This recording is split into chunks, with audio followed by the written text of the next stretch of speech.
disaster. I'm not even going to bother doing an If intro that ever or happens anything again, yet. we might have to replace you.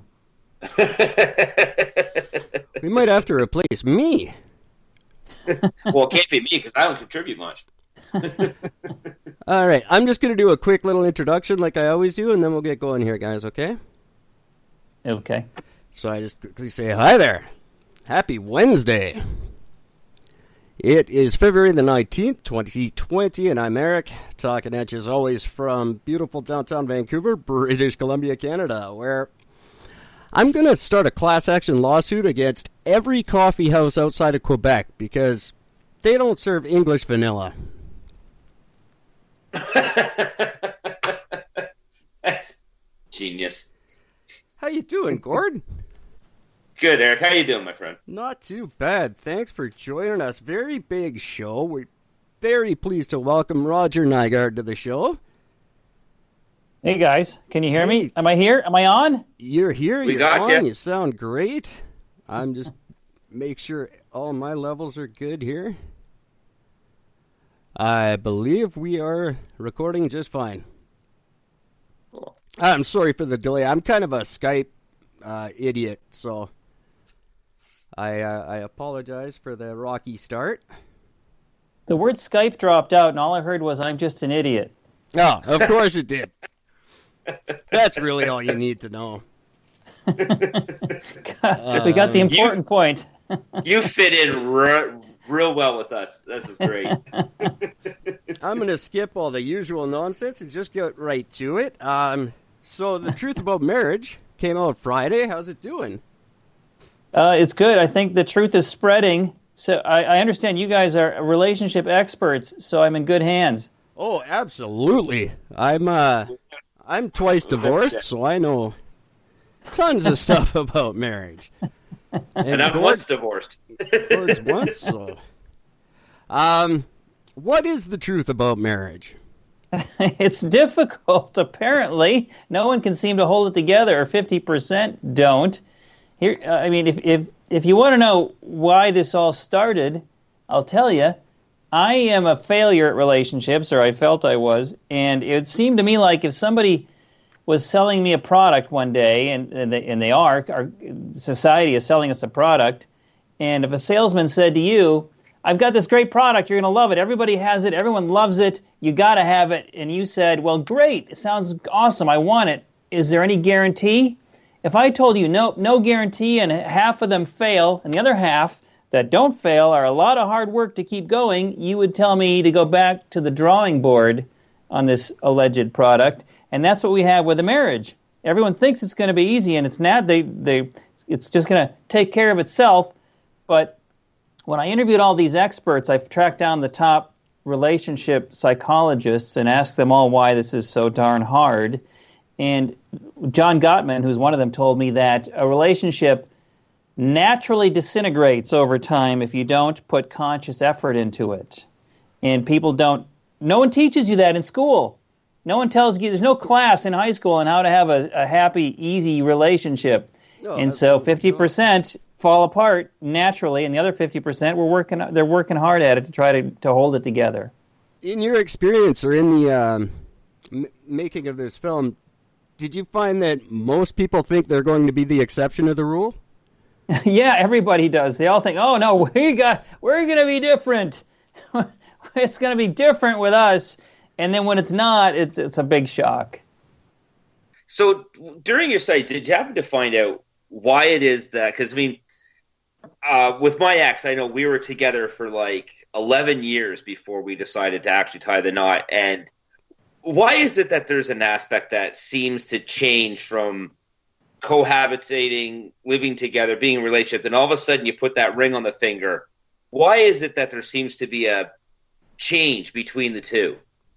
Yeah, well, it's psychological.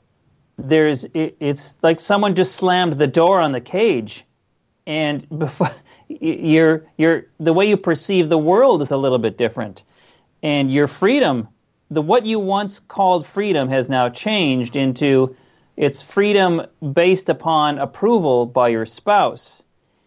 And you may not think of it that way when those 11 years when you're just kind of hanging out together and you're essentially in a relationship. Marriage is really no different. It's just a relationship, but now there's a legal contract that you've both signed, and all that contract says is how you're going to split your resources, split your property.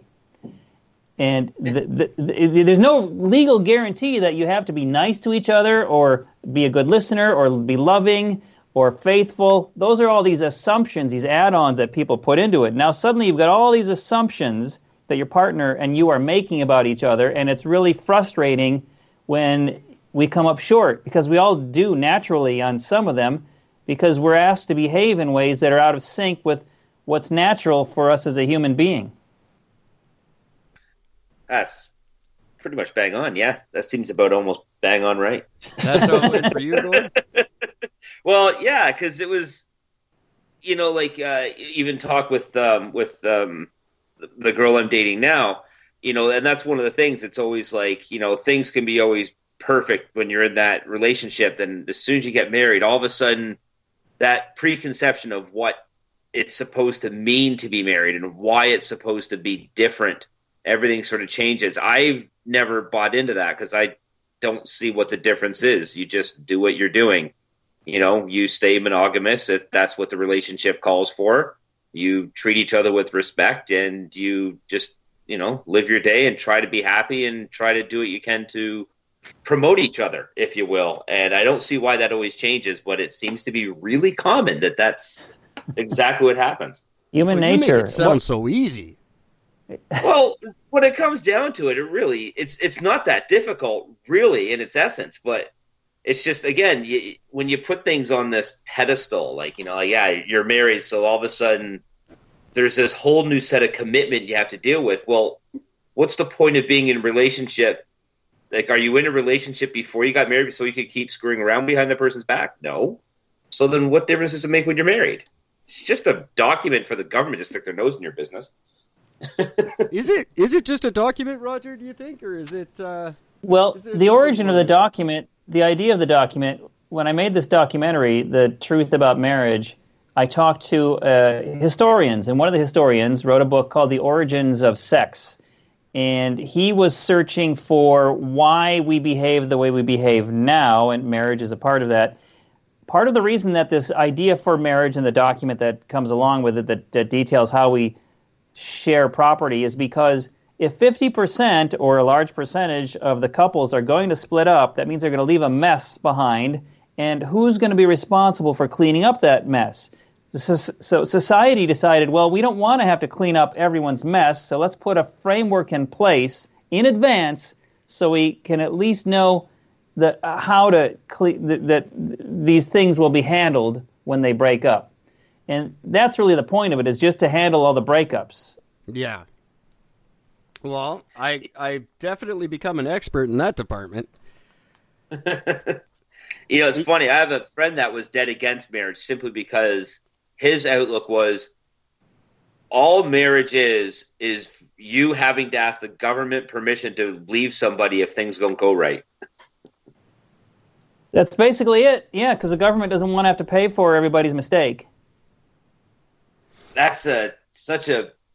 I mean, for me, that just kills everything about it just to hear that. But it's a little bit mercenary, isn't it? Yeah. But it's so true because, literally, it's not like a breakup. You break up, you give back, you keep whatever you want to keep, whatever it is, and you move on. But in a marriage, you literally have to go to two different lawyers. You got to apply, hope that somebody doesn't say, "Nah, you guys should stay together," and just sort of move on from there. It's such a strange concept. It's because of children, though. When there's children in the mix, that makes it much more complex. If there's no children, obviously, it's easier to split things up. Yeah, which mine was. Thank God for that. But yeah, yeah, really, I've luckily not had children in the mix yet. I do have a child outside of marriage, but hopefully, she doesn't plan on getting married anytime soon. Not soon, anyway. She's a little young for that. Where do you think the younger generation, the millennials, are on marriage? Are they still? Is it still a cool thing to do, or is it kind of antiquated do you think?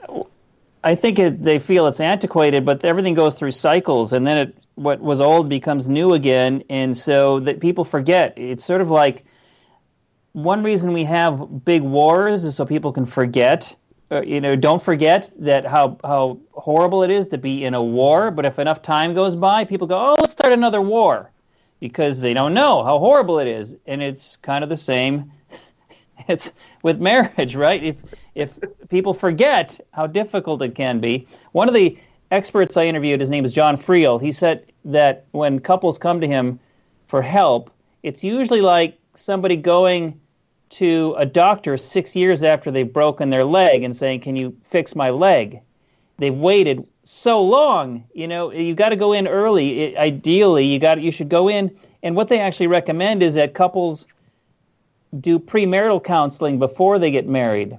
The way you can have a happier marriage and have a better chance at longevity in your relationship is if you talk about the ground rules before you get married. Most people don't, and so they go in with all these assumptions, and those assumptions are going to be frustrated if you don't talk about it.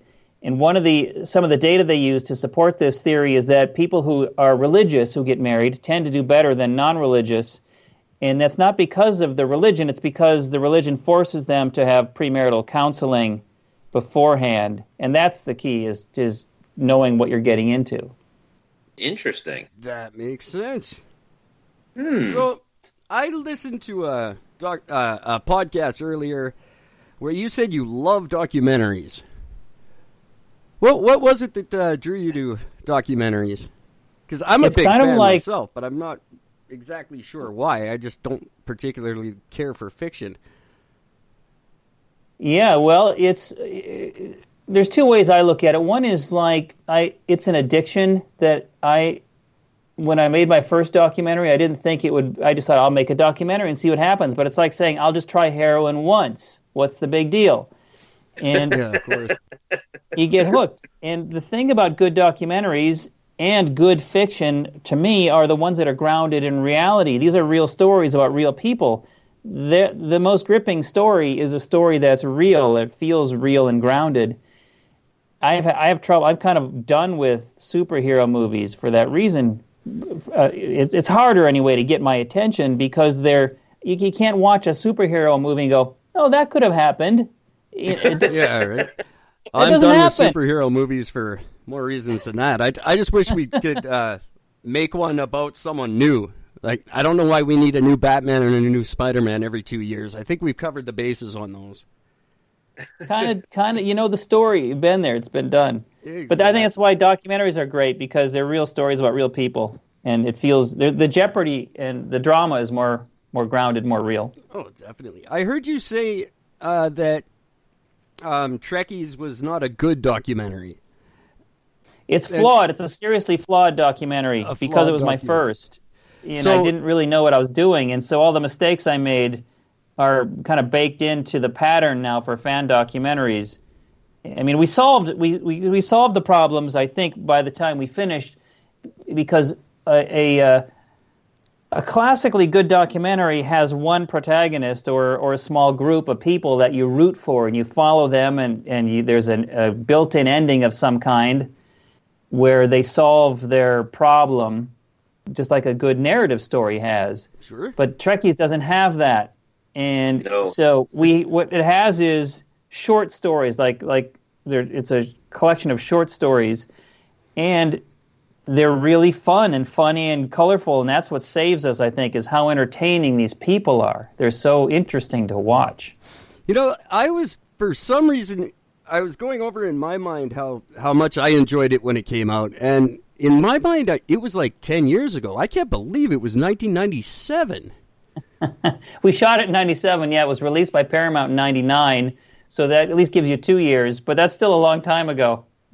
Yeah, did you ever consider doing a sequel? Or just because there's been so much Star Trek since then? We did a number 2, but we have been talking about doing a 3 to sort of finish the trilogy. Denise Crosby and I have been kind of brainstorming on that, and I have some ideas. So don't be surprised if we do come up with a final tentpole in the trilogy. It's come There's full so circle. They're much on to to go with Picard it. now, right? Yes, yeah.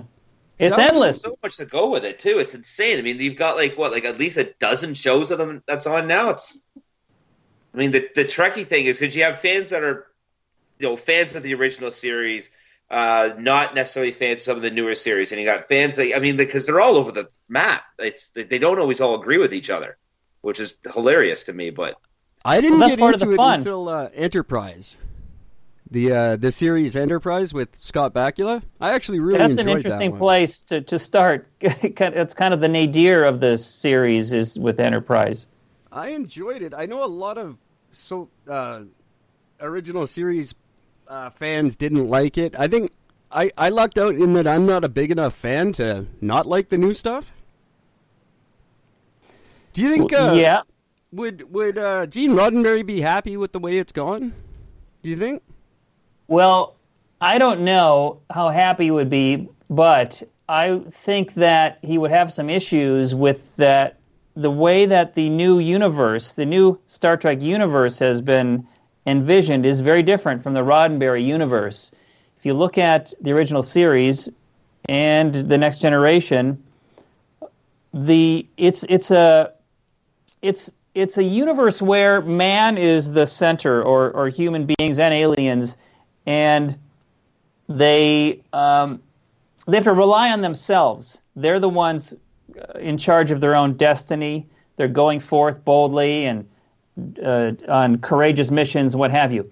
In the new series, once it was rebooted, the first or most recently, what was it, around 2010, the J.J. Abrams reboot, that universe, they ask the writers about this. There are a lot of things that happen just randomly, like they land on a planet and Spock just happens to be in a cave where they land on an ice planet and he's got a fire going. Where did he get wood? And how did they happen to land on an entire planet and just land right next to where he is? A lot of coincidence happens, and the writers answered that by saying that it was fate. Fate put them there, and that to me seemed like kind of a weak way to write, to base your writing on fate. But also, fate requires an entity behind it, and it makes it more of a God-centered universe, where Gene Roddenberry was a humanist and an atheist, and Kirk was constantly going down to planets and unveiling fake gods and telling, it's a computer, it's not a god, and putting humans back in charge again. So his universe was more of a humanistic universe, and the current approach is more, it's an action picture with more of a spiritual universe. And I think he would have something to say about that, right or wrong. My big question right now, and I don't know, maybe Gord, you can help me with this too, because you know a little more than I do. With the gender conversation that's going on now, and the gender neutrality, I guess I should say, where would that fit? Are they going to work that into the Star Trek universe? Or they've been pretty... Well, you could say they have already, because there are aliens that are asexual or gender uncertain. Sure. I guess that's absolutely true, because there actually are a couple that have, you can't tell the male from the female, if you will, or even if there is a male or female. But Kirk still sleeps with them. Well, of course, Kirk.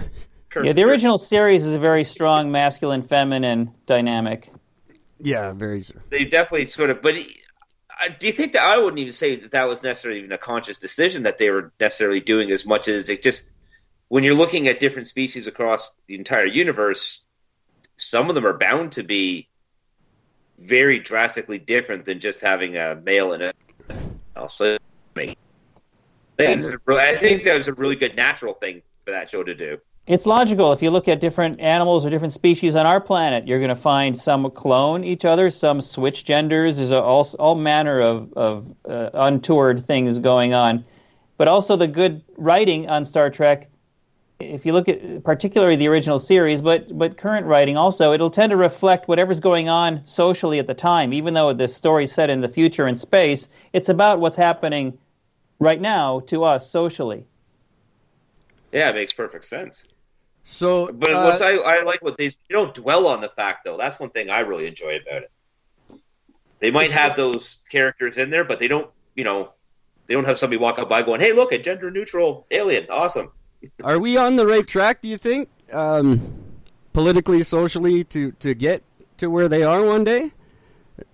Like, first we have to survive, and that's questionable. If how many more years we're going to make it as a species? That's very true.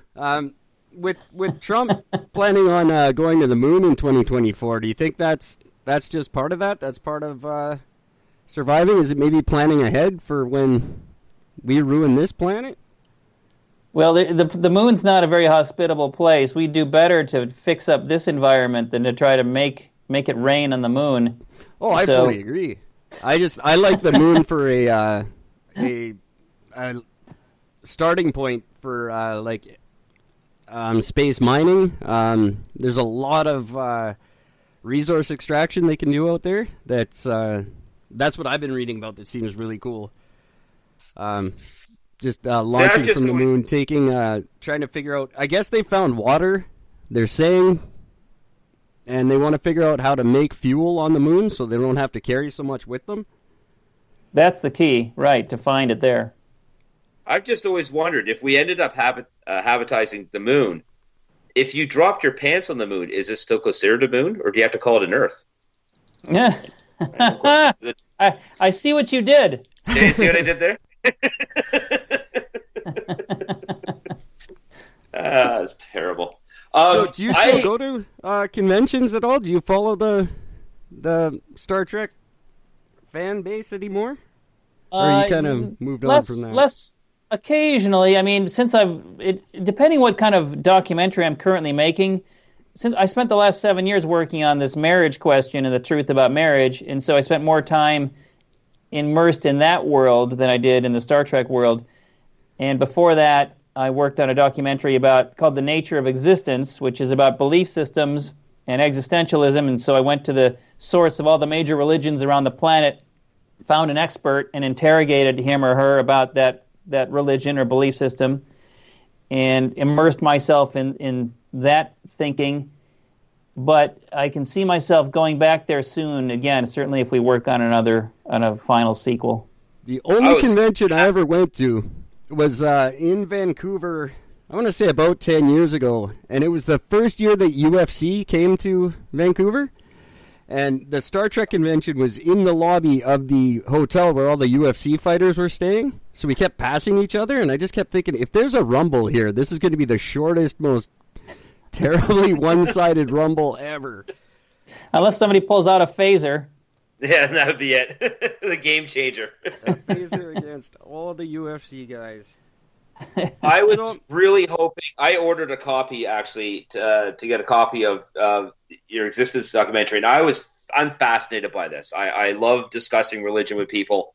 Eric and I both kind of do for different reasons, or sometimes the same reason. But I'm utterly fascinated, and I was up on your website checking out, and you have the 85 toughest questions in existence.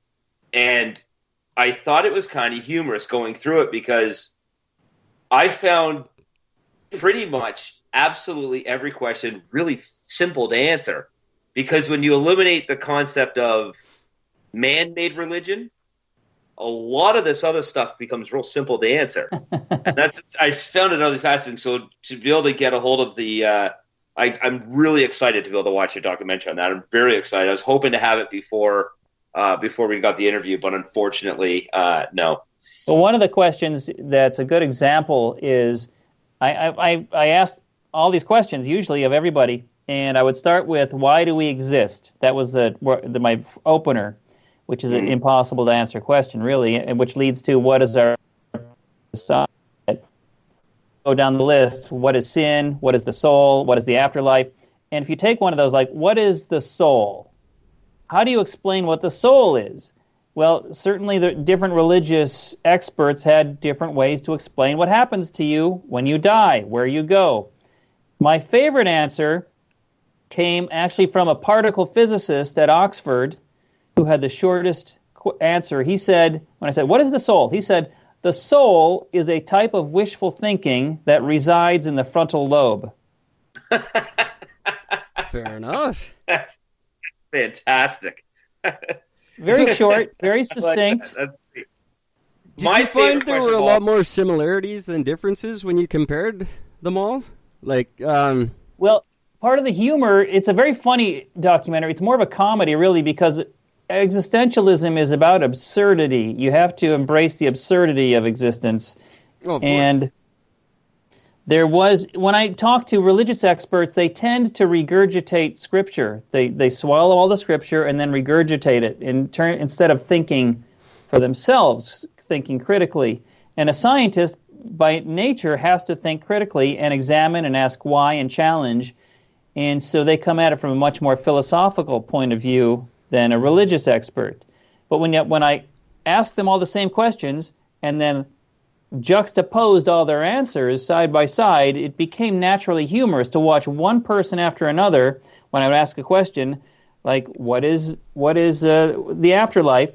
They're all cocksure of themselves. They have the answer, and then they'd be diametrically opposed to what the next person says, who's also absolutely certain that he has the answer. And the next one after another, it becomes naturally absurd.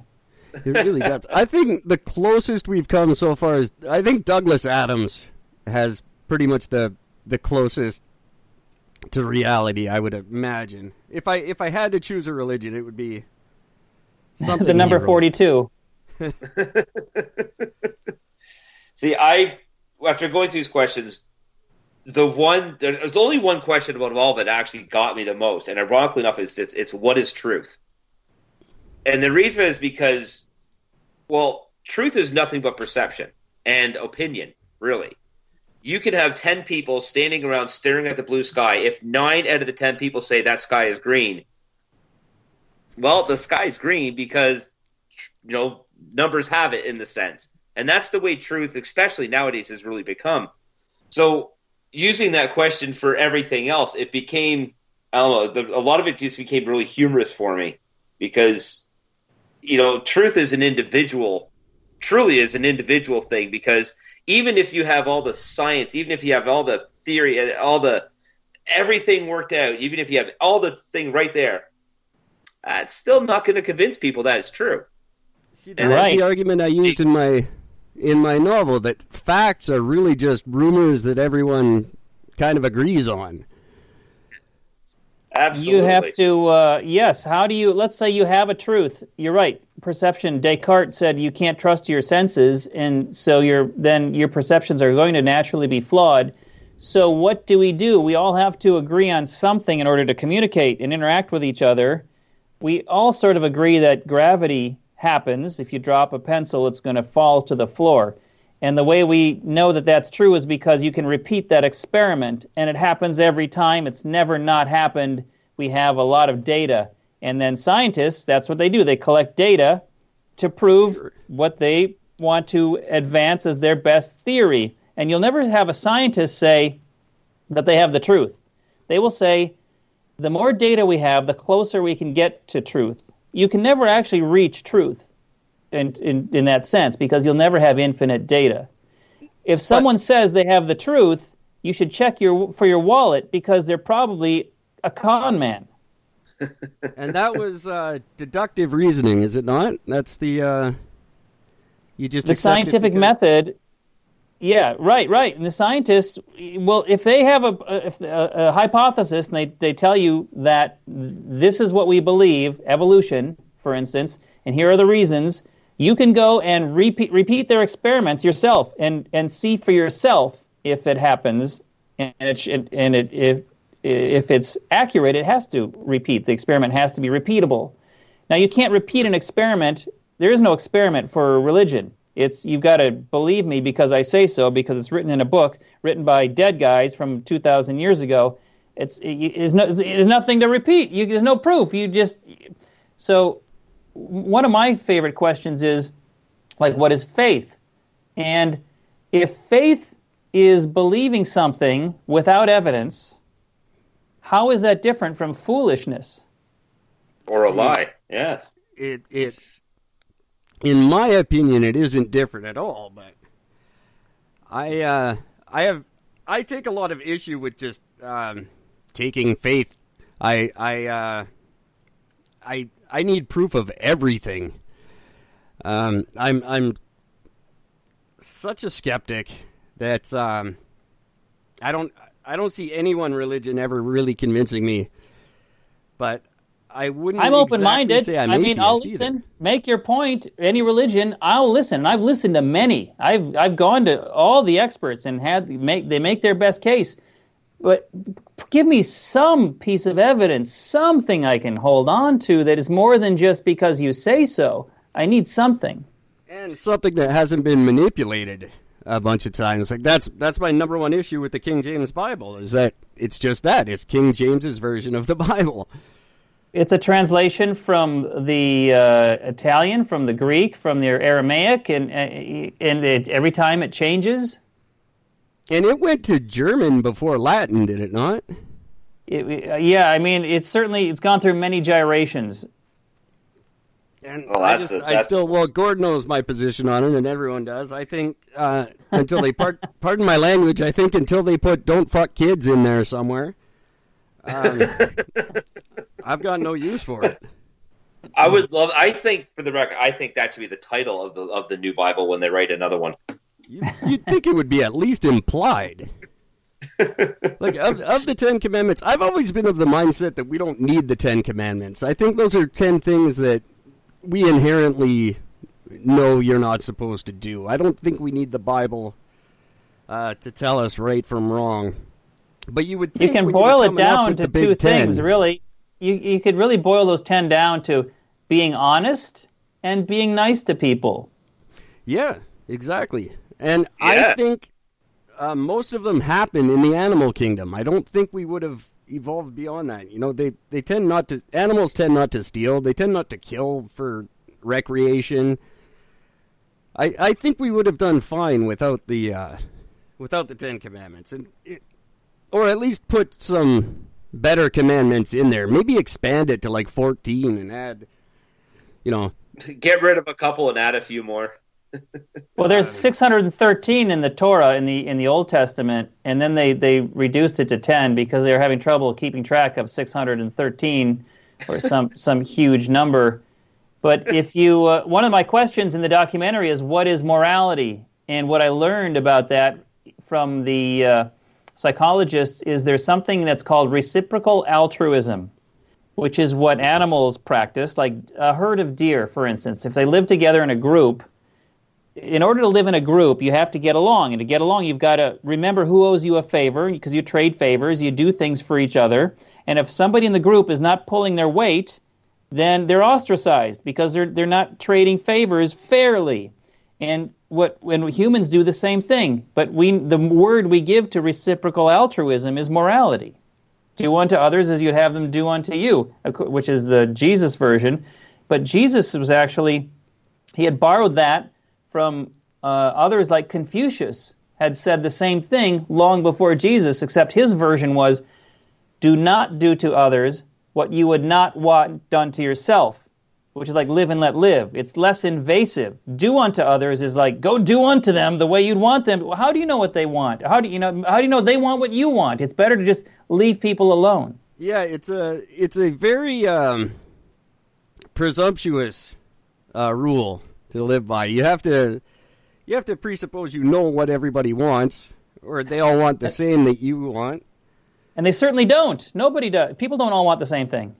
No, I wouldn't think they so. certainly don't. But even there's a old Hebrew version of the Golden Rule. It's just like, don't do what's despicable to others or something like that.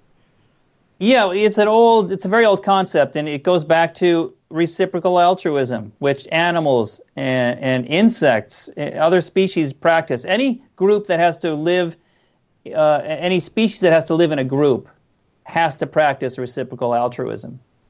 So did you find... without it, I think it's apart. Did you find that there's obviously in Christianity just massive contradictions? Did you find that in other religions as well? Is there Oh, of there, course. Yeah. They're all filled with contradictions because, Is there, it's written over time by men who disagree with each other, and they revise and rewrite, and then old stuff gets left in and new stuff it's certainly not a science. It's not a mathematical formula. Human beings are full of contradictions. We're all walking contradictions. oh, definitely. And now, are you? throughout the major religions? I got to ask. Throughout the major religions, like Christianity, I believe, has the most sects of them. Like they have the most diversity of different types of Christianity throughout it, right? Who has the least? Is that something you came across? Is there like one particular religion that has like, I don't know, I guess like the least amount of, because like, a lot of people take what they can from each religion and say, well, I believe this and this, but I'm not going to follow this and this, so therefore I created this. And you have those individual little things. Is there one religion that seems to still, like, I'm guessing Judaism is probably the one that you're either a full-on Jew or you're not. Is that? Well, they've got many forms of Judaism. There's Reformed, Orthodox, different types of Orthodox, Lubavitcher. There's many types, and it's because they're not all coalescing. All the religions are not coalescing into fewer and fewer, and eventually they'll all get to an agreement. They're actually continuing to split into more and more factions, and there's more and more variations because people, they don't agree with each other. It's like you said, I'll take this piece and that piece, as though they think they know better than God somehow. Well, God didn't intend me to follow everything he said here. I know better. Who are you to presume that you know whatever the deity you're following, you know better than he or she knows what you should do? So that's illogical, or a contradiction right there. And sexually, sex is always a big deal for religions. They're trying to control people's sexual behavior. And partly that's because it's natural for any institution to want to control reproduction, because reproduction it's a requirement. It's necessary for that group to survive. There have been religions that completely eschewed sex. Sex is terrible, no one should do it. And of course those religions died out because there's no more followers after 2 generations. But if you've got a religion that says you can't use a condom, like the Catholics, their numbers grow. And the more their numbers grow, the more their financial base grows. And so that's a much better business model. Craziness. Why do you think it is that this is such a silly question, but it's a genuine question. Why do you think it is that like Africans have bought into that aspect of it so much, where they refuse to use contraception, they refuse to not procreate in massive disease, overpopulation, starvation? That's one part they seem to have latched onto and they really want to stick to. You mean like with missionaries going around the world and bringing Christianity and teaching them to have their version of their own neurotic behaviors? Yeah, but they seem to really just be dead against contraception, be dead against family planning, for lack of a better term. If they're Catholics, that's the Catholic thing. Catholics, it's one of their main tenets. I mean, the United States, people are very liberalized and don't feel like they have to follow the strict Catholic beliefs. And they're not really Catholics by definition. They call themselves culturally, they're Catholics, for instance, but if they use birth control, they're not doing what the Pope has said they're supposed to do, or if they use condoms. And so it varies by culture, and it depends on, a lot of variables that are really hard to predict. Whether it's like when the missionaries would go to somewhere, what usually happens is a blending of the existing culture with the new culture that they're bringing, and you get this hybrid. You see that in South America with their version of Catholicism. You see it in the Caribbean, wherever they go, because the Catholics want to, or any religion, they want to spread, and sometimes in order to spread, you've got to maintain what feels comfortable. Like the idea of Christmas is essentially an appropriation of the pagan holiday. And there are many holidays that Christians have appropriated from the pagans. because it helped gain converts at the time. And people forget now that if you actually look in the Bible, there's a passage that specifically forbids you to bring a tree that's been cut down into your house. But that's what people do at Christmas time. But it's specifically forbidden in the Bible. But it's and they forbade it because it was a pagan practice to remind people of the renewal of spring. Spring will come again. Life will come again. And so you have these blendings. I have never heard of such a thing. I didn't know that was...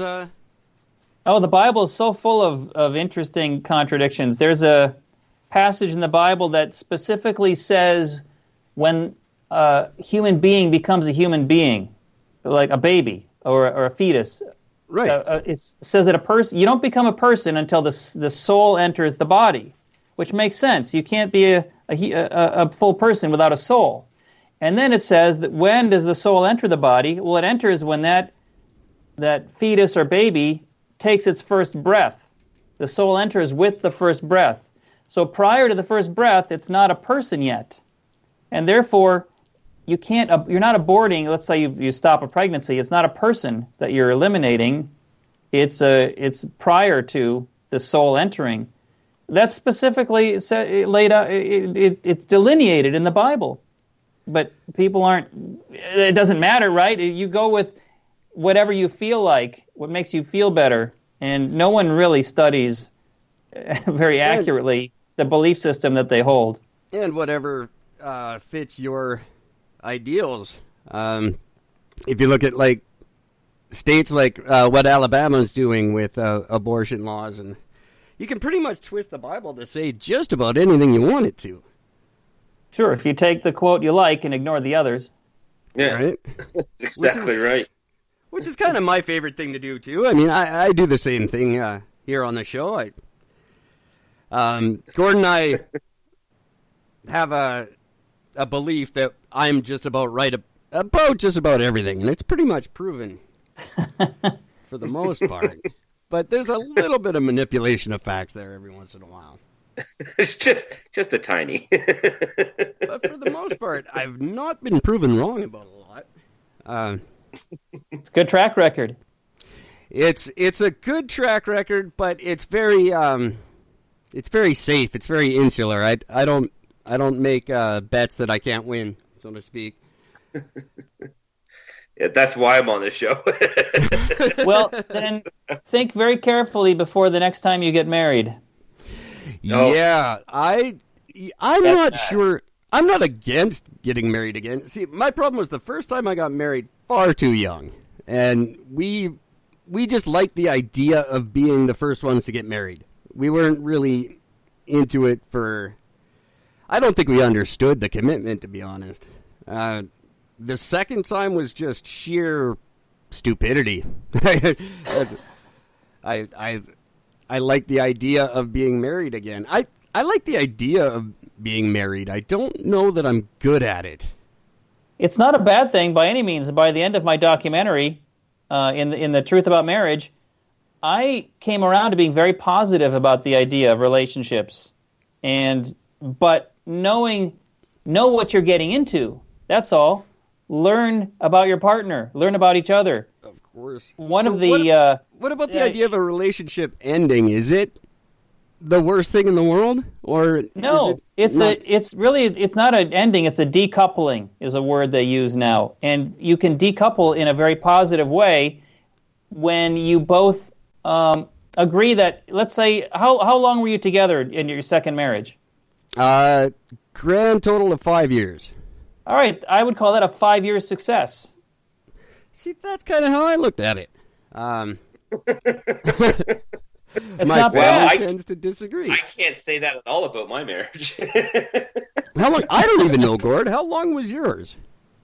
We were together for almost 19 years. Married for 7.5 years. Together for so we were together for a long time. Ironically enough, we didn't even like each other when we got married.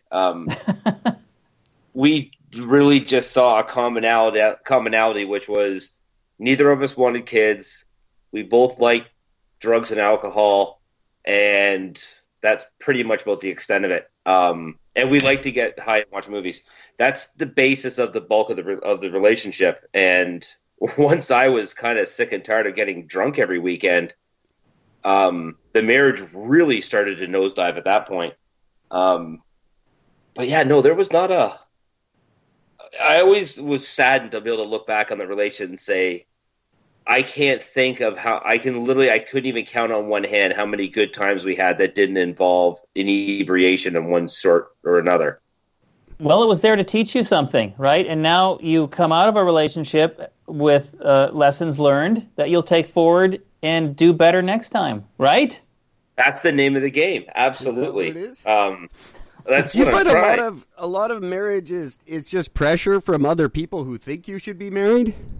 Oh, that's huge. Yeah, our society, our parents, our friends, everybody wants each other to get married because we want to fit in. We're social creatures, and that's the thing. It's not the way it used to be in the old days. I mean, by the old days, humans have been around 200,000 years, and we've been getting married in the way that we understand it for about 6,000 to 10,000 years. So less than, let's say, 5% of human history have we been getting married. A very small percentage of the time humans have been around, they've been getting married. What were we doing for 95%? And you could probably argue that what we do most of the time is what you'd call normal, right? Not what you do for this little 5% of the time. That's maybe abnormal by definition. The normal thing, what humans did when they were living on the African savanna, they lived in small tribes of 150 or fewer, so that they could practice reciprocal altruism and trading favors and living together, and they shared everything, which is shelter, child rearing, food, sex. Everything was communal property. And if someone was stingy or selfish or didn't share what they had, they would be ostracized or they'd be punished. It was normal to share. And nobody knew whose baby belonged to whom because everybody was having sex with everybody, and that was natural. And women didn't have to worry about losing their husband and how am I going to protect my child if my husband dies? The whole tribe takes care of everybody, and that was natural. Now, what happened 6,000 to 10,000 years ago is that humans discovered this concept of agriculture, and they started to stay in one place, plant crops, and the idea occurred of propriety. This land, this crop, these animals, this woman belongs to me. It's my property. And once you start thinking about property, the next thought is, well, how do I make sure that my property is passed on to my genetic offspring? And the way to do that, they had to come up with a way to do that because the man is out working in the fields or he's out hunting. He's not there 24/7 practicing what they call mate guarding, keeping an eye on his woman.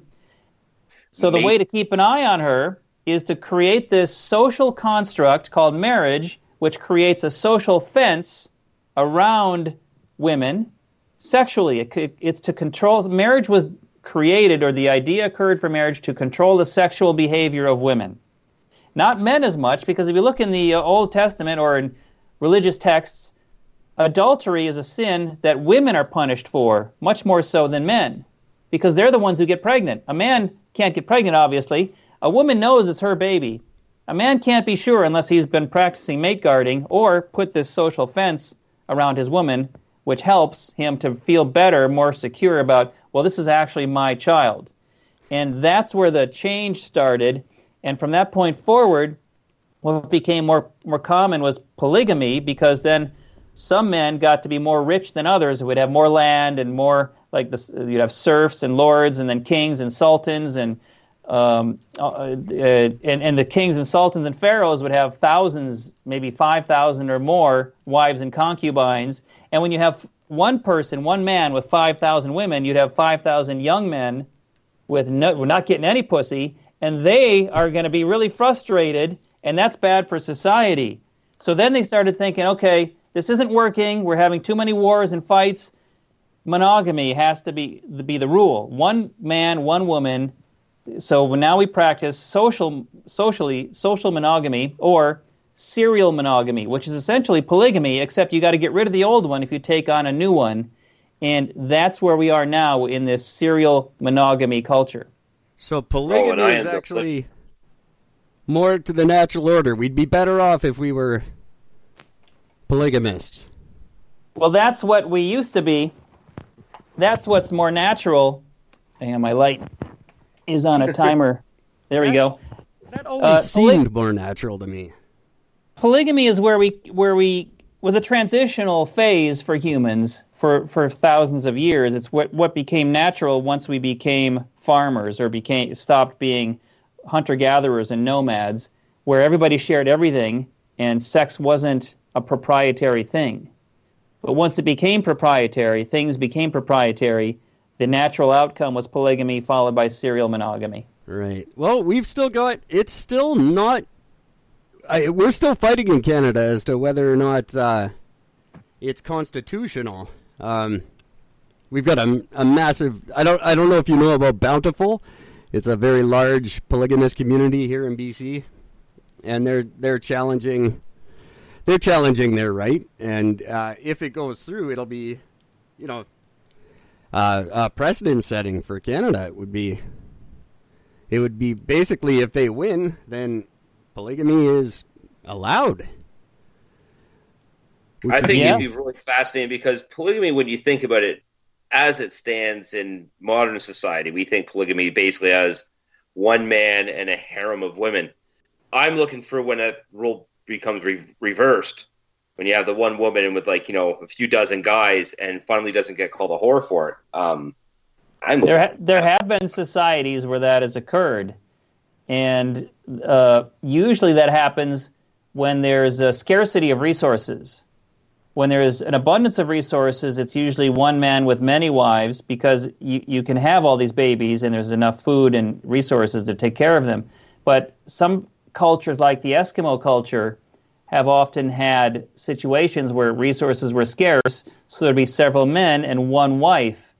And usually, though, in that situation, all those men are related to each other. They're brothers or something, so there's a genetic interest. They all have the same genetic interest in the baby, even if their brother was the father. Well, that is fascinating. I had no idea. For the most part, because I certainly don't feel the need to spread my seed that much. I have one child. I'm very happy with just the one child. Is it still commonplace for men to want to have as many children as possible and have 7 wives so they can have 100 children? Is that still something that goes through? I don't know the young mind very well. So. It's a powerful urge to want to, as my friend calls it in the documentary, he calls it NSB, nasty sperm buildup. It has to be expressed from the body or you go insane. And that leads to children normally. But we've devised some barriers to protect or to slow down the fertilization of an egg. But that natural urge is so strong that, if our great-grandparents were really horny, or we wouldn't be here. It's innate. It's within us in order to perpetuate the species. But, I think it was some thinning, personally, but, that's just me. It's, and I've definitely found ways to solve the problem without having to spread my seed. I don't know. I've been pretty good at that for the last few years, to be honest. Well, keep up the good work, because it's not like there's a shortage of people on this planet. That's true. That's for sure. Gord wants to get rid of 2/3 of them. He's hoping and praying for a meteorite or asteroid to collide with the Earth. He's always disappointed when one goes by us. Every time you hear about the near miss, I'm like, oh, so close. And when's the next one we're waiting for? I think it's 2026. Was that 2024, isn't it? Is it 20? I can't remember. I get my hopes up with each one. I get so let down. But that's one of the ones that they said was either 30 meters or 400 meters or something in diameter. Have you noticed NASA math, Roger? Well, that's when they're talking about these asteroids that are coming at Earth, they go, well, it's either 30 meters in diameter or 400 meters in diameter. That is horrible math. Yeah, well, either size would not be good for who's ever underneath it.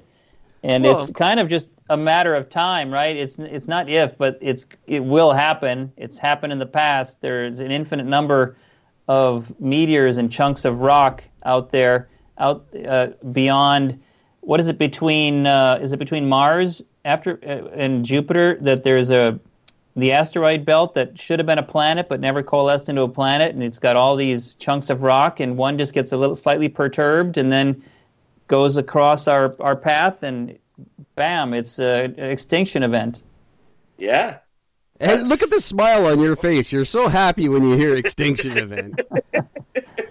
I'm just, I have to, like, I never thought, from before we started this podcast, I swear I was the happiest, go luckiest in the sense I always, I love people and just doing stuff. And since really opening my eyes to society, and really what it comes down to is really just paying more attention to government than anything else, I don't think I've ever wanted the planet to stop more quickly than nowadays. I just think we've taken such a left-hand turn in life that I think a reset button is almost necessary. I mean, as Eric always says, prove me wrong, but I don't know. I think we're going to be okay. I think, and now you've done the Trekkie documentary, which gives you kind of a glimpse into a sort of a idyllic future. You've done the religion, you've done marriage. How do you think we are as a society? Like, worldwide, are we getting better? Are we going to be okay? Or are we... Yeah, that's a great question, because you have to determine what is your yardstick for getting better. In one sense, we're learning more and more about the universe, which is fascinating. We've got, if you're a fan of the Black Keys or something, it's like, okay, we've got great new music that we wouldn't have had if they weren't born. Sure. But there's so many people that we're overrunning our environment, and so our environment is going to change and is changing. And the problem is we like our environment the way it is because this is what we evolved to like. The world isn't made of pillows and pillows and soft edges. It's a really rough, dangerous place for our species. My argument has been, though, that we figured out AIDS. We've figured out nanotechnology. We've figured out amazing things in science just in the last 20 years of the 21st century. I think we'll figure out warm. I think we're going to be okay. Like it's not going to be. Some people will be probably. On either side of it's not as catastrophic as I think everyone wants it to be. I think Al Gore scared everybody. We never recovered from it. I don't see it. I don't see us not coming up with a plan for this. Well, you're in a good spot there, living so far north, where it's probably going to be less harmful than it will be for somebody living in a dry area, a place that becomes a desert that used to have rain. But oh yeah, and I'm on the West Coast too, so I got nothing but rain. I'm fine. Yeah, you're in a good spot. Gord's going to like this. Here's my pessimistic view. Here's the problem. Because we become an interconnected world now, and the internet has connected everybody and every business and all of our infrastructure and our power grids, everything's connected. All it would take is an electromagnetic pulse to shut down the electric grid, which would then cause a domino effect.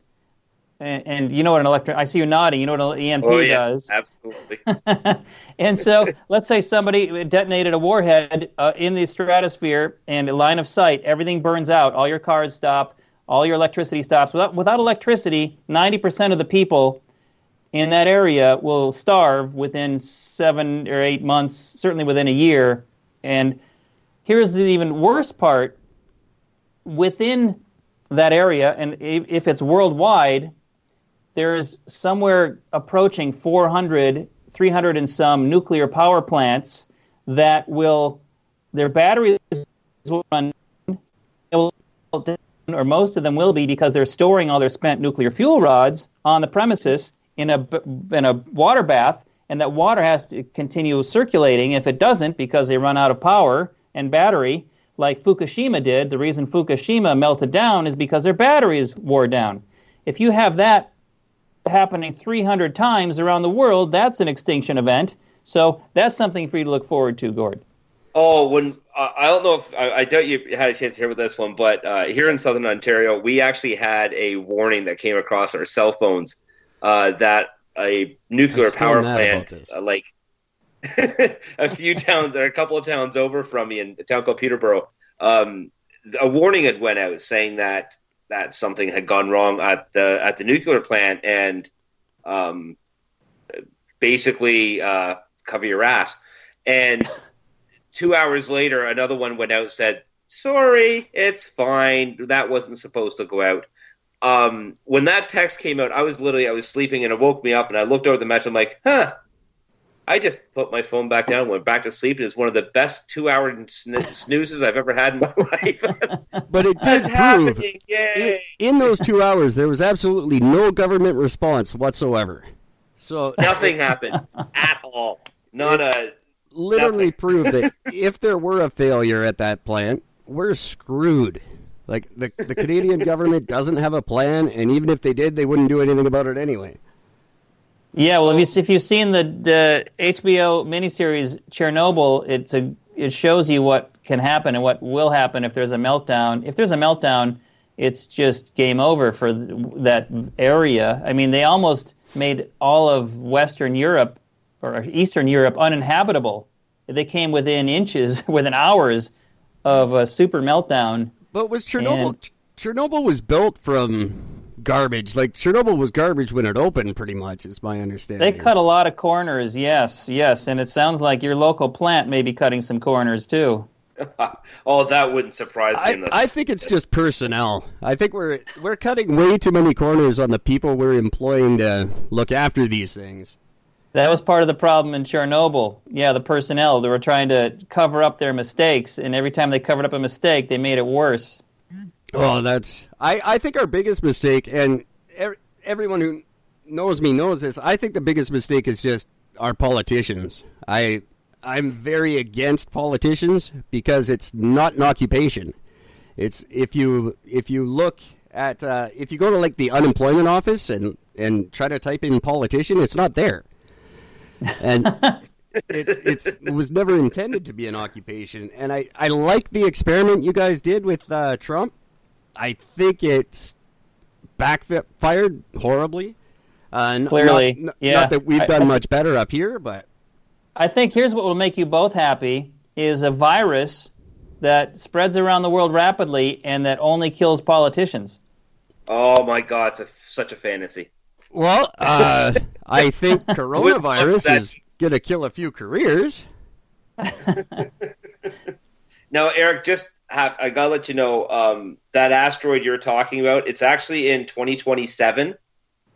Now, here's the best thing about this, and this is how I know life might get better for me.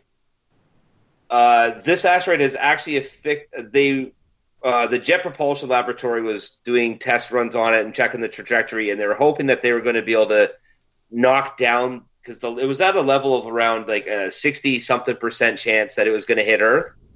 Well, after running their tests, it's now a 96% chance it's going to hit. And it's going to hit the day after my birthday. Well, happy birthday, Gord. So and guess where it's going to hit?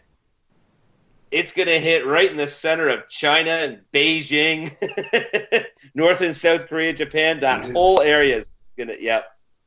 Did you get a diameter on that one yet? Ironically enough, it's the only thing I know the size of the telescope, but I do not know the size of the actual asteroid. They haven't. Nowhere on here does it actually say that. So I was looking for them. Oh, here we go. The new size estimated between 200 and 280 meters. So that's actually close. We just invested $114 million in Chinese oil. I really don't want them wiped off the planet in 4 years.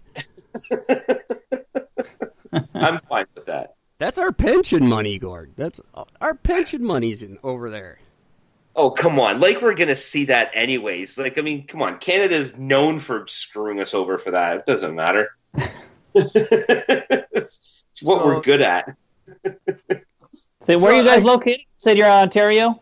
I'm Southern Ontario. I'm about less than an hour's drive west of downtown Toronto. And Eric is all the way out the coast in beautiful Vancouver, British Columbia. I am indeed. And I visit Ontario once a year. I go fishing north of Minnesota. I'm from Minnesota originally, so I go up into Ontario, do little walleye fishing. Do you have like a favorite lake or area Lake of the Woods, yeah, and also I've done fly-in lakes also, too. Sometimes they don't even have a name because there's so many lakes. Yep. Oh, that's amazing. I've Buddy and I were actually planning on doing that. We're going to do the fly-in to a cabin. It's nestled on, I think, 5 lakes, all within like a hour's walk from every sort of direction. A whole bunch of lakes, and there's a muskie sanctuary up around that area too. So we were going to go up and do that, but he died. So you're talking my language. I love it. It's so beautiful up there. Oh, it's gorgeous. One thing I enjoyed. I lived in BC for 5 years. And one thing I always enjoyed about telling people in BC is you guys have a really beautiful province. It's really nice, but you have no idea where true beauty is till you see Northern Ontario in the fall. Yeah, and a 48-inch muskie. Exactly. Tugging on that line like it's the last thing you're ever going to eat. Oh, it's the greatest feeling in the world. Uh-huh. I should probably spend some time there one of these days. But before the asteroid hits. Exactly. Yeah. So before the asteroid hits, what's the plan for the next movie? Do we have one?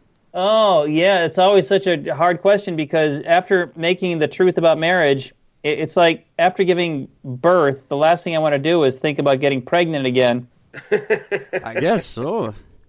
But yet, if it's not Trekkies 3, I might, and if enough people go out and see or rent or view The Truth About Marriage, maybe I'll do The Truth About Gay Marriage next. Wouldn't that be great? Yeah, I barely scratched the surface in The Truth About Marriage, and it certainly is a rich enough arena that of stories and interesting stories that it could be its own documentary. Well, where can people see The Truth About Marriage? We should have plugged that right off the top, and I didn't because I'm a terrible host. You can just go to my website, thetruthaboutmarriage.com, and that'll lead you to where you need to go, Amazon or iTunes. And I wrote a book, a companion book, also that's by the same name, The Truth About Marriage. I did actually start reading it. Is that the thing? Like, should you actually have the book while you're watching the movie and go through it together? Is that the sort, or is it like a workbook for after? Here's what happened. I was at a screening at a film festival at the premiere in Orlando, Florida, and I noticed in the audience where there was a woman who had a notepad and she was scribbling furiously as she's watching the movie. And so during the Q&A, I asked her, I said, what's going on? What's with all the writing? And she said, I was taking notes because my girlfriend, she couldn't be here for the screening and she needs to get a boyfriend. And so she had to get all the information down. I said, well, look, I'm going to do you a favor. I'll do it for you. And so the book was, I coalesced all the advice and because what I set out to do, here was my goal. I wanted to find out why is it so hard? Why are relationships so hard for people? Once I discovered that, and the first half of the documentary sort of lays that out, and similarly in the book, the second half of the book and the second half of the documentary is solutions. I wanted to find what are some very simple things anyone can do, like relationship hacks, to make things go better, because no one teaches you these things. And I realized all of these psychologists had the same advice for the most part. And so I condensed it down into easy to understand, here's what you need to do. And because here's one of the big problems that we face. Men and women, or I usually like to talk in terms of masculine and feminine because we all have a percentage of both within us, but obviously men have more masculine and women have more feminine.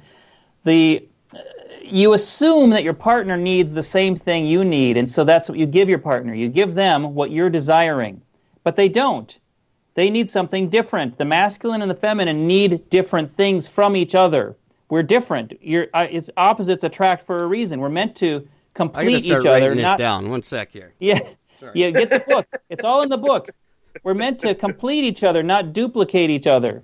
And if I can teach you guys one thing for your next relationship, and it's kind of a manipulation, but it works, and it costs very little, and you can experiment with your next girlfriend or your current girlfriend. Try this as an experiment. 15 to 20 minutes a night, go home and just ask her, take your cell phone and put it on airplane mode and say, honey, how was your day? How are you feeling about your day? And then shut up. Don't talk, don't offer solutions, don't give her any suggestions, don't solve any problems, just listen, because it's counterintuitive that men typically want to solve problems and offer solutions, and we assume when she comes home and she starts talking about, oh, my boss was terrible, or whatever whatever emotions she's processing from the day, we immediately start coming up with solutions. Well, maybe you should quit, or maybe you should tell him off. And then she starts to think, well, you're accusing me of not doing what I should have done, and now I feel worse. And you're making it worse. It's like somebody asking for a consultation, but not wanting to hear your opinion. So, you're pretty good at this one, aren't you, Gord? You do this pretty well in your current relationship. I can't do it because I just don't care. You have to. You've got to force yourself, but only if you want to be happier. That's all. Yeah. See, It's funny because I'm in the process of literally learning about this and trying to apply it. Because, well, I have a very hard time ever shutting my mouth ever for anything. Especially when somebody speaks to me, I always tend to overtalk. This is why Eric and I work so well, because we're both strong talkers. So I'm able to let him to sort of take over the conversation.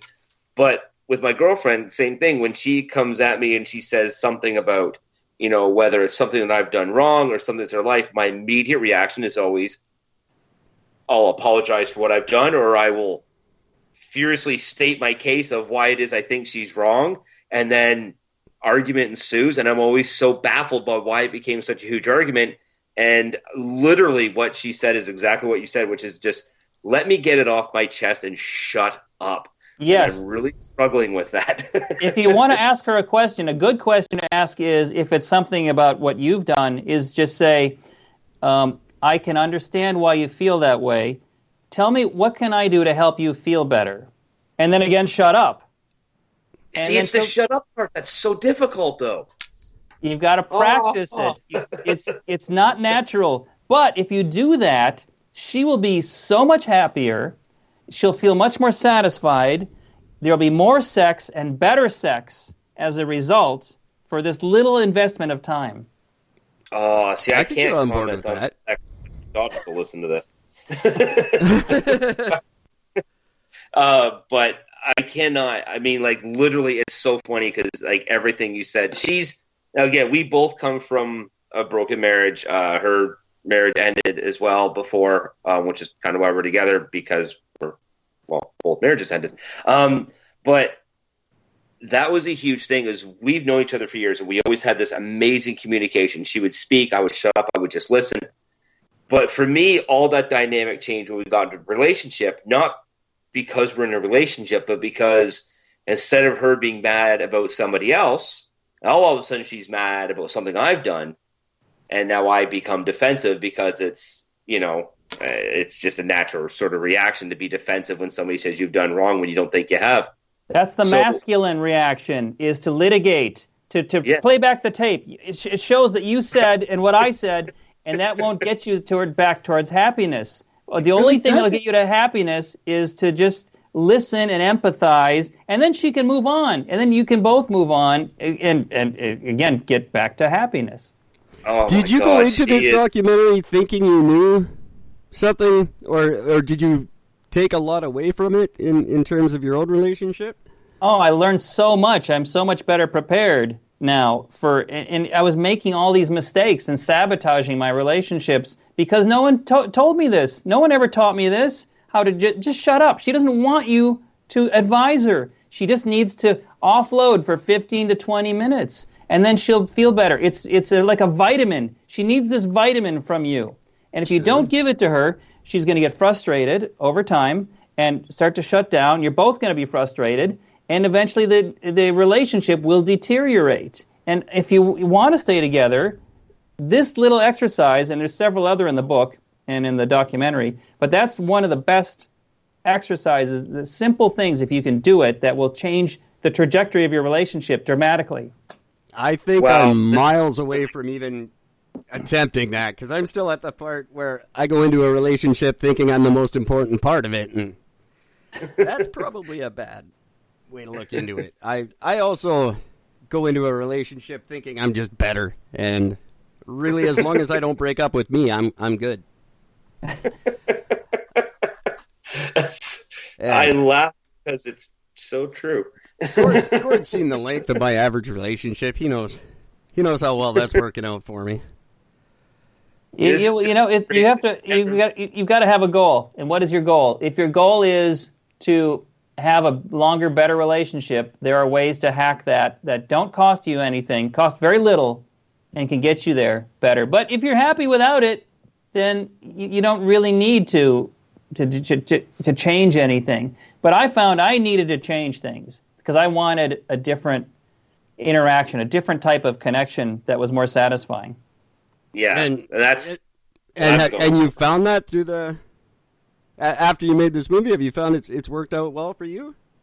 Oh, my interaction with my own masculine and feminine needs, and as a percentage, I now understand them better. And with the women that, like when I'm dating, I also interact much better than I used to, and I had no clue before why things would naturally go in a direction that was difficult or here's one. This is what naturally happens. Like, I've been in a relationship, and tell me if this happened to you.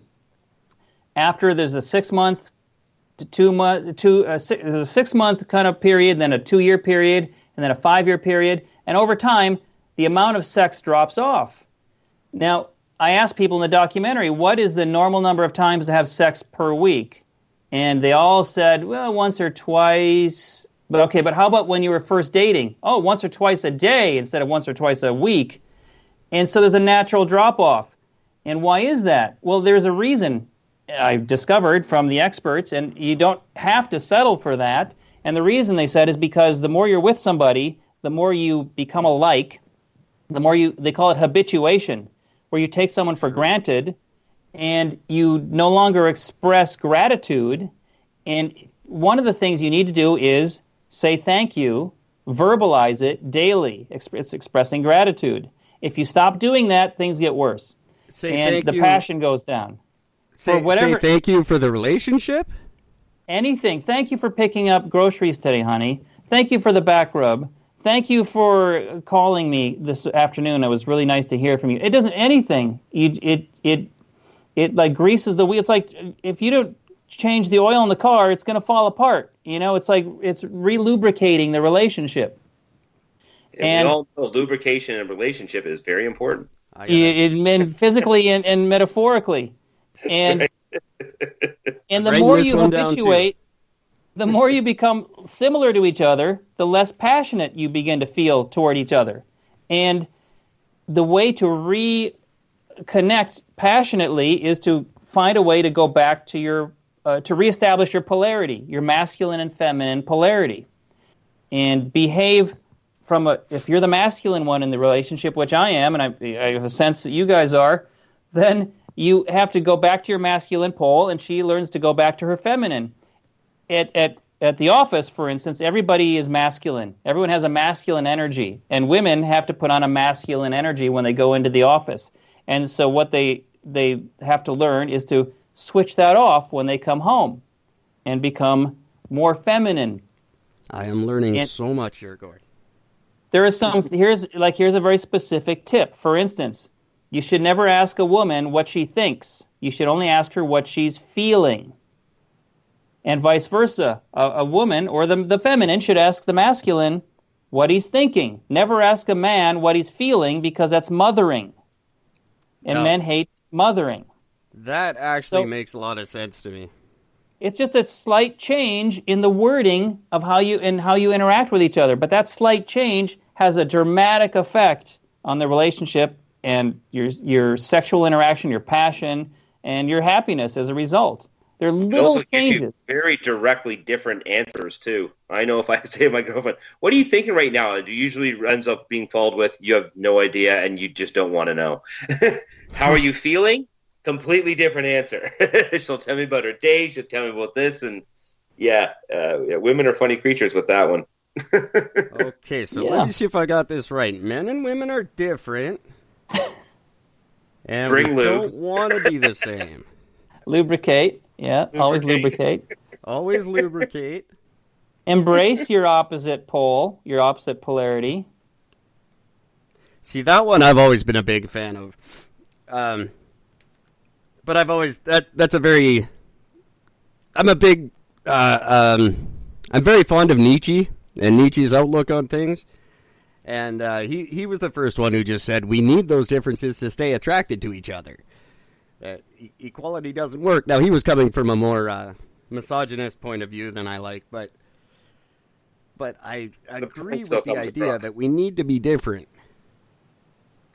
Because that's what keeps us attracted to each other. Although I would be massively attracted to someone who was exactly like me, but that's just maybe at first, but I think the boredom would set in much more rapidly if you're with somebody who doesn't challenge you in any way or bring forth new ideas, new concepts, new music, new food, new thoughts. That's why Eric has me. That's true. We would actually be a phenomenal couple. There's a few. We would be an amazing couple. A few physiological things that would get in the way, and there's the whole geography thing. Because I'm not moving to Ontario, but a lot of signs. Eric are and I have to yes. actually openly discussed this a few times on this show. But if we were gay, we would be the happiest, gayest couple in the world. We would rock the relationship. But just one little problem, yeah. Just one problem. I think in almost all aspects of life, my life would be a lot easier if I could be gay. There's a lot of times I'm just completely disappointed that I'm not. Well, whatever you are, that's another lesson that the experts had for me, is that the secret to happiness is acceptance of yourself for who and what you are, and your partner for who and what they are, because 70% of relationship problems are never solved because people don't change. So the solution is to acknowledge it and accept it and move on. Yeah, absolutely. No. I've very long time ago, hence the God complex I usually end up having. So what am I going to say? and as I've always said, I don't have a God complex. He has an Eric complex. Well, guys, I could pretty much do this all night because I find everything you're saying absolutely fascinating, but I'm sure you guys have better things to do, and I know Gord's getting tired. Yeah, Gord has to be up in 5 hours. So, yeah. Well, you guys are fun. You guys are blessed to talk to. Maybe after you, if you want, we could check in 6 months and see if you did any experiments with these relationship tips, and let's see if it had any effect.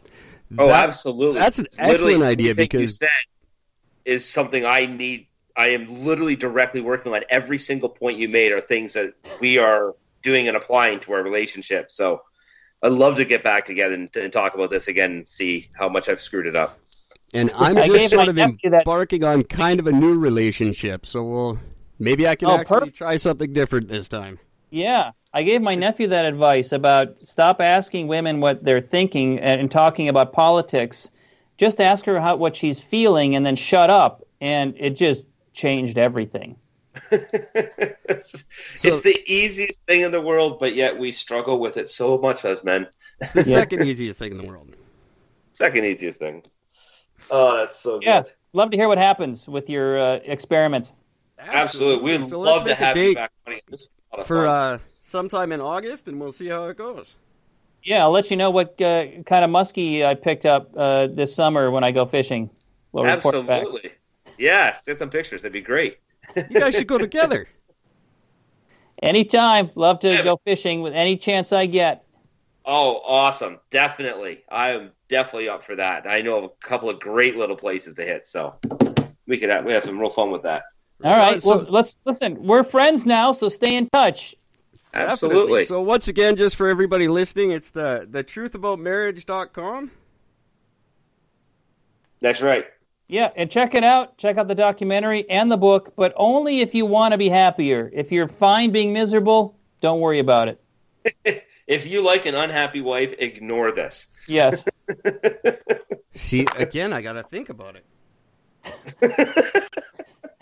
Have you ever seen him this changed? Have I? I'm sorry? I was asking Gord, have you ever seen him? He's a changed man. He's changing before our eyes. Well, Gord always wants to get better. Yeah. He might be writing this stuff down, but I don't know how much will actually apply. That's why we'll check back. I want to hear the results. I'm looking forward to it. I'm interested to know, too. I'm not sure if I can get better. I don't know how you improve on perfection. So. Well, I love you, my friend. That's so good. That I accept me very, very well. If my better half could just accept that I'm right, relationships would go a lot more smoothly. Maybe she will if you shut up and just listen to her. Yes. Well, as you know, Gord, we still have the problem of calling each other, so. Yeah, no. I'm just before we go, just to let Roger know what's going on. I'm in a long distance relationship. She feels that I should call all the time. I should be making the calls. I should be setting up the Skype dates. I should be doing, and she won't call me if I don't. I, on the other hand, don't like to play that game, and I just sit here and go, okay, the phone works both ways. So we've been for about a year now just at this stalemate where we don't communicate well at all. I was going to say... It's toxic. It's not healthy. It's not helping anything. And I could really just solve the problem by picking up the phone and calling every night. But I still don't. Well, you need motivation. I'm starting to think I could be the problem. Eric is officially going to walk past the mirror, and instead of falling in love, he might start questioning things. Well, we'll see. I've got a lot to think about now, and I haven't even watched the movie yet. So, let's make a plan to do that, Gord, and absolutely get together and see how it goes. I'm ordering. This has been a lot of fun. I'm sorry I wasn't more prepared, and I'm completely fascinated. I could do this every night with you guys. Well, I look forward to chatting again with you guys in August with a follow-up. Let's do it. Absolutely. Oh, absolutely. I'm getting my copy of the book and the movie. I will be getting both of those, and my girlfriend is going to literally shit her pants when she hears everything you said. This is going to be great. I want to hear. Yeah, I want to hear from her. That sounds awesome. And I am able to officiate your wedding now, officially. You officially can. That's right. All the documentation came in today, so I am officially Reverend Eric Hunt. Well, I didn't realize we should have paid you that extra respect. My apologies. I got myself ordained last week. Congratulations. Well, online. It's what did that cost you? $5? $8.99. But it's $29.99 for my full minister kit, where I get the shirt with the white collar, the whole bit, and a parking pass. I think you can stop paying taxes now.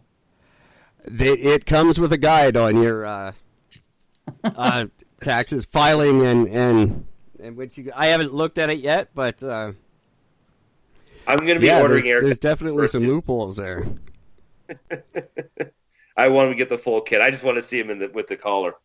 It's coming in the mail. I ordered it today. I've got the shirt with the collar coming. I've got parking passes. I've got a bunch of wedding certificates. They sent me a whole package for. I can do baptisms now.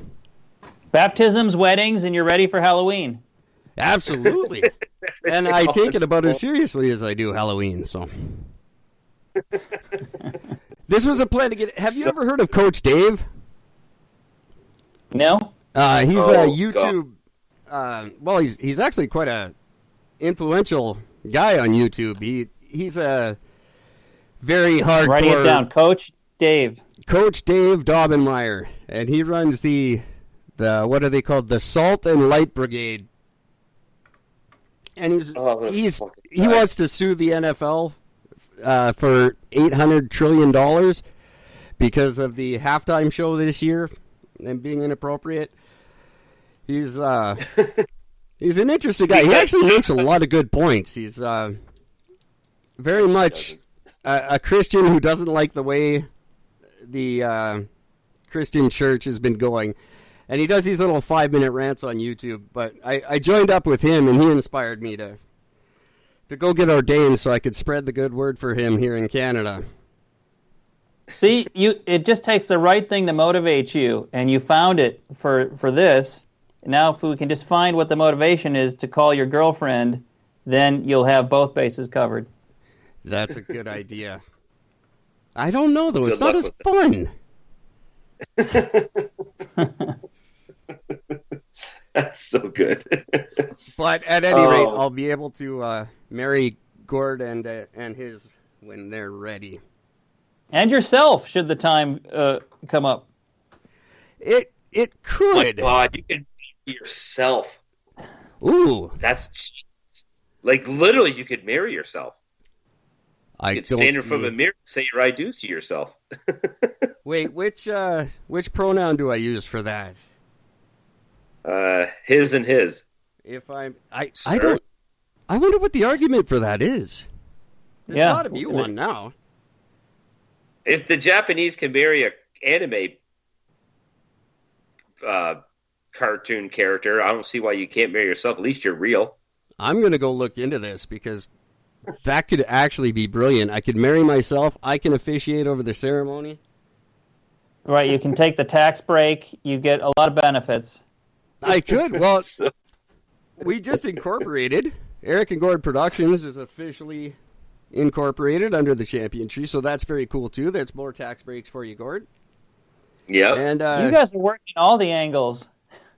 I'm always working angles. That's my whole thing. I'm the angle guy. And if you keep up the good work, Gord, you could be the best man at this whole shindig. Oh, I'm looking forward to it. All right, guys. I'm going to let you go because I can drag this on forever. Roger, thank you so much for joining us. It's been just an absolute blast to talk to you. You're welcome. Yeah, thank you very much. I had a lot of fun, learned a lot. This has been utterly fascinating. So thank you very much. And we cannot wait to have you back on again. This is going to be awesome. Okay, we'll do it. Thank you. Perfect. And all the best for in the future for the movie. Are you doing Curb Your Enthusiasm still as well? Season 10 is currently airing. Yes, I worked on Season 10 of Curb, and with any luck, there will be a Season 11. Oh, there you go. Well, I wish you nothing but continued success. It's been just an absolute pleasure to meet you. Thanks very much for doing this. Likewise. Well, we're friends now, so stay in touch. Oh, absolutely. Without a doubt. Gord, that loosely goes for you, too. But... All right. Yeah, cool. I appreciate that. All right, guys. Have a good night. Gord, do you want to stick around for a minute? Well, yeah, I'll talk to you for a couple minutes after. I have 3 things I want to talk to you about before I go. Okay. Roger will say goodnight for now. Thanks a lot, sir. Okay. Ciao. Thank you. See you later. Appreciate it. Bye-bye. Now, how do I do this without hanging up on Gord? I don't know. Do that first. And just that. I think that's all I need to do. That was really cool. I know I wasn't like super funny, but it was just too interesting. That was a perfect thing. It was a great interview. We got the important stuff out initially, and then we had a great open conversation. That was awesome. That went so much better than I